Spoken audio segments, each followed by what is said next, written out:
कलयुग के अंत समय पर एक महापुरुष आएंगे जो कि ये सारे जगत का मुक्तिदाता कहलाएंगे। वो अपने शरीर पर स्वयं भगवान को धारण करेंगे और स्वयं भगवान उनके शरीर को वहन करके स्वयं मानव देही कहलाएंगे। जब ये लीला धरती पर संगठित हो रहा होगा, उस समय अनेक लोग, अनेक साधक अपने आप को वो महापुरुष मान लिए होंगे, मगर जो प्रकृत महापुरुष होंगे उन्हीं के शरीर से निकलकर ही स्वयं भगवान अपना दर्शन लीला करेंगे।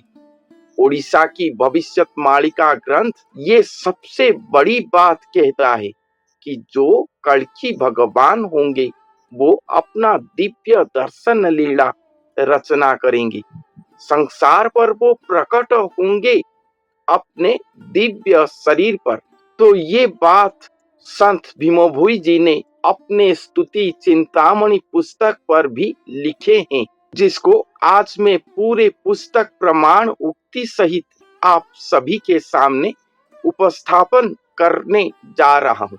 संत भीमभोई जी ने स्तुति चिंतामणि पुस्तक के पेज नंबर 81 और 82 पर लिखे हैं कि निष्काम भगत बोली नाम देई जगते देइछ डाक, कवि पद नुहे श्रीमुख वचन संचरी तिनी त्रैलोक्य। एक ही महापुरुष जिनके शरीर पर स्वयं भगवान वास करेंगे, वो महापुरुष को स्वयं भगवान निष्काम भगत के नाम पर यहाँ प्रचारित कर रहे हैं। निष्काम भगत, भक्त और भगत ये दो अलग है। भक्त अलग है, भगत अलग है। और ये जो महापुरुष होंगे ये भगत होंगे। भक्त कौन, भक्ति भावापन्न मनुष्य कौन और भगत कौन है, इसके बारे में मैं पहले से कह चुका हूँ। पिछले 2-3 एपिसोड के अंदर में ये बात कहा हूँ। तो वो महापुरुष को यहाँ पर निष्काम भगत के रूप में वर्णन किया गया है। ये जगत पर उन्हें निष्काम भगत के नाम पर भगवान बुला रहे हैं। कवि पद नुहे श्रीमुख वचन, संत भीमभोई ये जो बात लिख रहे हैं ये कविता के छंद पर लिख रहे हैं, तो आप इसे कविता मत सोच लेना। ये भगवान की श्रीमुख वचन है जो कि त्रिभुवन पर संचरित हो रहा है। और इसको अन्य प्रकार से समझेंगे तो जो भगत निष्काम भगत होंगे वो प्रभु के गुण को खुद लिख रहे होंगे। वो एक कवि पुरुष होंगे, कविता पद वो लिखते होंगे। तो उनको आप एक कवि मत सोच लेना। वो जो लिख रहे होंगे, वो जो कह रहे होंगे, उनके मुख पर श्री भगवान के श्रीमुख वाणी संचरित हो रहा होगा। अर्थात वो जो कहते होंगे वो बातें स्वयं भगवान के श्रीमुख से निर्गत होता होगा। जणे जणे करी बताई कहिली ताहार ए तिनिपुर, गुरु दास बोली जेवण भगत ब्रह्मांड वीरवर। भगवान कहते हैं कि एक एक करके मैं तुम सभी को एक ही बात कहता हूँ कि वो जो निष्काम भगत हैं, वो निष्काम भगत के ही ये जगत है। वो निष्काम भगत स्वयं गुरु दास हैं जो कि ब्रह्मांड पर वीर वर रूप में उदय हुए हैं। पहले निष्काम भगत कहे, उसके बाद गुरु दास, अर्थात वो एक गुरु स्वरूप होंगे मगर दास रूप में रहे होंगे। भगवान के सभी शक्ति को पाकर अपने आप को भगवान बोल देना ये उनके पास नहीं होगा। अपने आप को विराट कह देना ये उनके पास नहीं होगा। वो हमेशा स्वयं भगवान को पहचानते होंगे और उन्हीं के दास होकर रहे होंगे। अपने तन मन ध्यान चिंतन चैतन्य सब कुछ पर वो एकमात्र दास होंगे। इसलिए यहाँ पर उन्हें गुरुदास नाम पर संबोधन किया गया है। ତାହାର ବ୍ରହ୍ମାଣ୍ଡ ରଖ ବା ନ ରଖ ଆମ୍ଭର ଯାଉଛି କିସ, ଜୀବନ୍ତେ ଆମ୍ଭର ଧର୍ମ ଦାଣ୍ଡେ ଭିକ୍ଷା, ଅନ୍ତେ ବୈକୁଣ୍ଠେ ବାସ।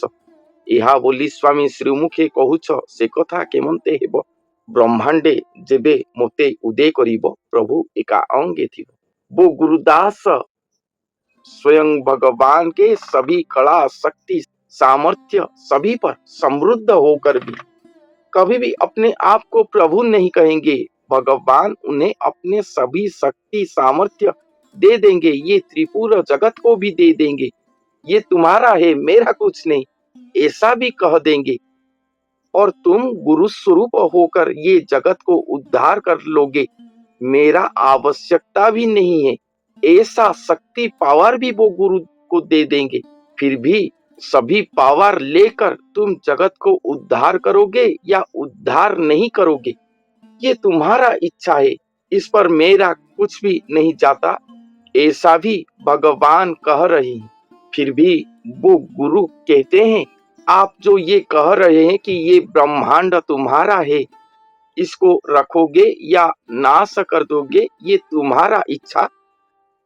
और जब तक जीवंत होकर देह धारण करके धरती पर रहे हो, तब तक धर्म दांड पर भिक्षा करके रहोगे, और देह अवसान के बाद मेरे वैकुंठपुर पर तुम निवास करोगे। हे भगवंत, आप ऐसे विचार कर रहे हो, ये कैसे होगा?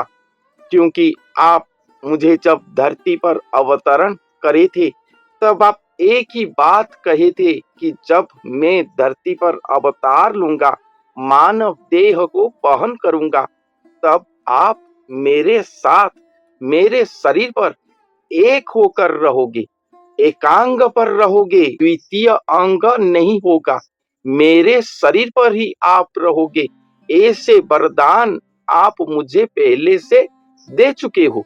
धरती पर अवतरण करने से पहले अब आप ऐसे कहकर माया पर उलझाकर मुझसे आप दूर नहीं हो पाओगे। मैं एकमात्र दास हूँ और दास होकर ही रहूंगा, आपके दास। ऐसा है वो निष्काम भगत गुरु दास की महा अमृतमय महाचिंता, महाप्रेम, महाभक्ति, जो आप कहो।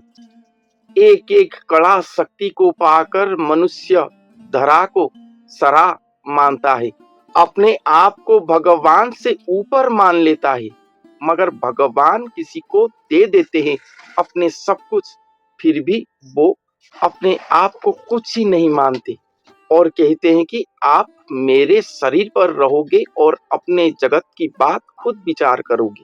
ब्रह्मांडे जेबे मोते उदय करिब, प्रभु एका अंगे थिब। इस ब्रह्मांड पर जब आप मुझे उदय करोगे, तब एक ही अंग पर, मेरे अंग पर आप रहोगे। महा तेजघेनी प्रकाश मेदिनी कोटिए अरुण कांति, जगत भगत देखंतु समस्त प्रभुंक नीलमूर्ति।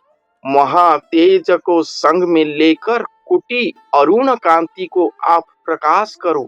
मेरे शरीर पर रहकर आप महातेज को धारण करके अपने कोटि अरुण कांति, सूर्य की तरह, कोटि सूर्य की तरह वो शरीर, आपका दिव्य शरीर, उसे प्रकाश करो धरती पर।